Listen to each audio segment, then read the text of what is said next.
There are 7 stages to Pokemon card collecting, and the longer you stay in this hobby, the deeper those stages will take you. It starts with beginner luck, excitement, then gambling, grails, comfort, then taste, and eventually the realization that everything you thought was a hobby was just a brief. So today, I'm using this ship to take you through the 7 stages of Pokemon card collecting, from the bright, safe parts of the hobby to the deeper, darker parts that no one tells you about.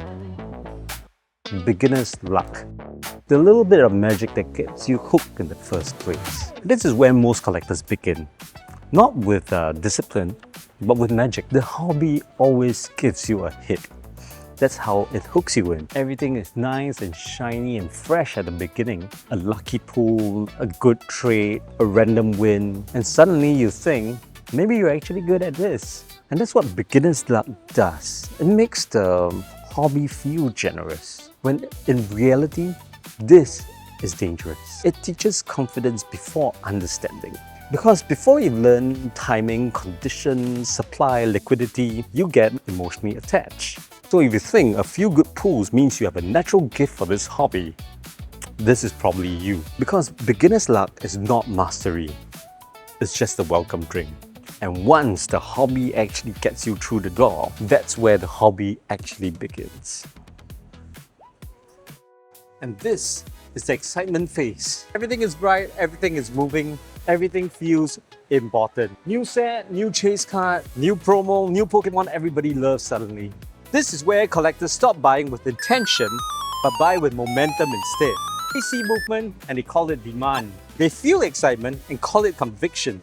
And they hear noise and mistake it for truth. The thing is, a lot of people never really build a thesis while collecting this hobby. They just build reactions. The brighter the lights get, the harder it is to say no. And somewhere underneath all that noise, this is still what the hobby is supposed to actually feel like. Simple, fun, before people actually turn it to market discourse. Most of your buying decision actually comes from what is impossible to ignore. This is probably you. To level up from here, you actually need to stop reacting to hype and start building your own taste. Because eventually, excitement stops being enough. And some collectors realize they just don't want to be in for the ride, but actually want to beat it. And this is the gambling stage. The point where collecting stops feeling like collecting and more like taking shots in the dark. Mystery boxes, blind PSA submissions, risky pre-orders, and late night buys on Telegram or TikTok. For most people, this is a casino. And that's exactly why they lose. Most people in this hobby don't lose because they are stupid. They lose because they confuse excitement with edge.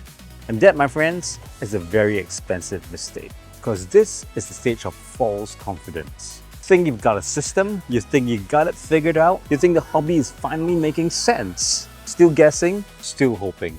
But hey, hope is not a strategy. Because at this stage, people convince themselves that they are being strategic, except they're just being emotional with extra steps.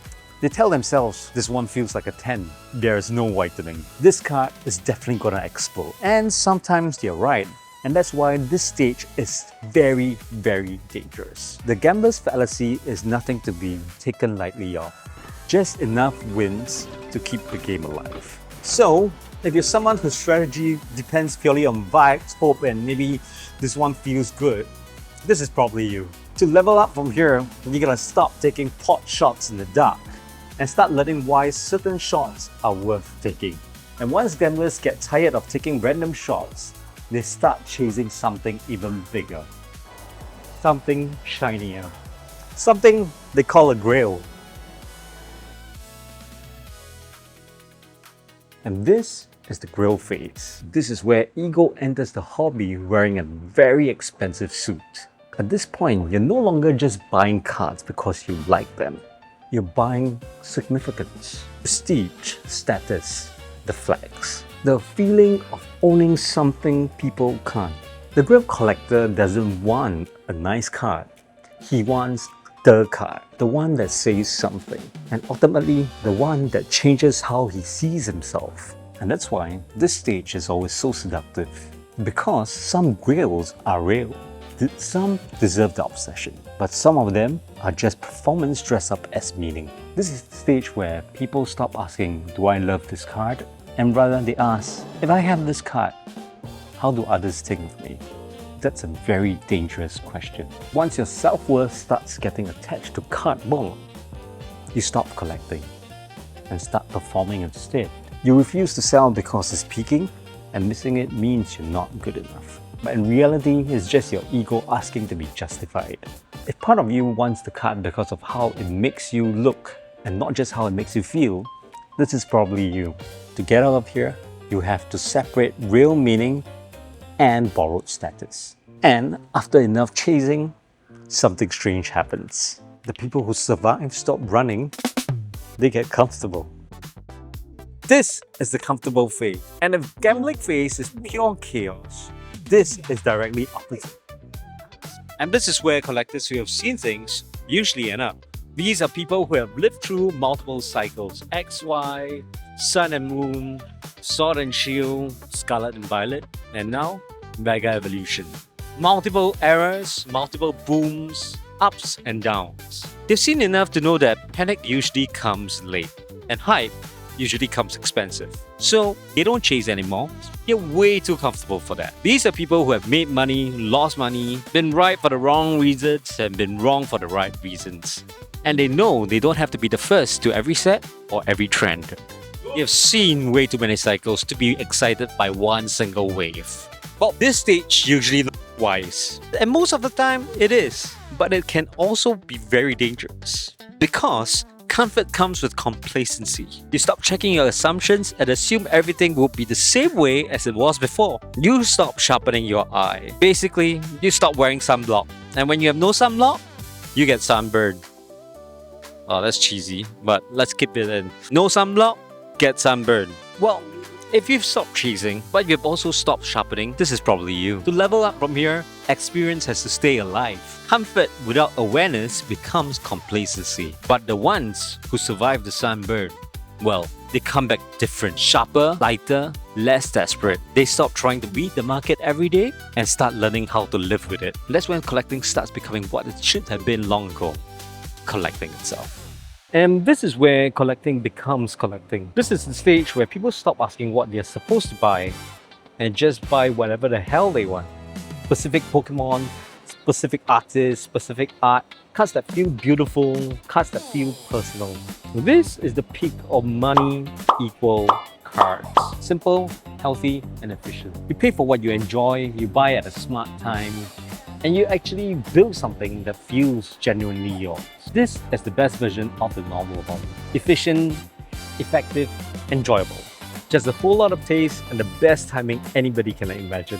That's what makes this stage so beautiful. That's peace, that's maturity, and that's assurance.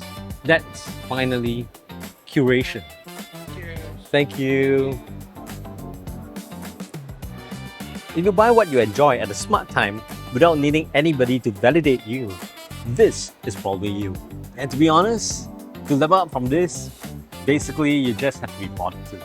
Frankly speaking, stage 6 is the epitome of what it should be like at Pokemon card collecting. To level up takes a lot of time, effort, and not necessarily a lot of us would like to put in. The hobby gets deeper, weirder, and more demanding. And if that doesn't sound worth your effort, that's fine. Because I would love to stay in stage 6 as well. Because beyond this point, you're basically leaving the reef. And so far, everything you've seen is still safe waters, shallow waters. The part of the hobby where normal collectors actually live. But the reality of it, you're still in a fake reef in the middle of a great open ocean. Out there, beyond the part most people will never reach, lies creatures you've never seen before. The whales, the sharks, the killer whales. The whales are the easiest to understand. They come from outside the hobby with full intention of possessing the biggest grails. They don't spend money, they park capital. Big grails, trophy cards, event pieces, massive slabs, cultural heavyweights. Well, at that level, cardboard stops behaving like a purchase and starts behaving like a vault. And then the sharks. These are your scammers, your scalpers, basically anyone fraudulent. They exploit weakness, pressure, desperation and urgency, and they bite hard and fast. This is the part of the hobby that you need to look out for.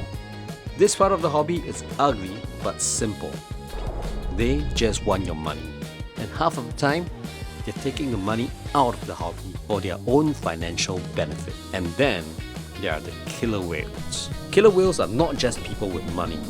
These are the people who pre-grade insanely well, the people who can look at a raw card and see the slab before it exists. The people who predict market direction with unusual accuracy.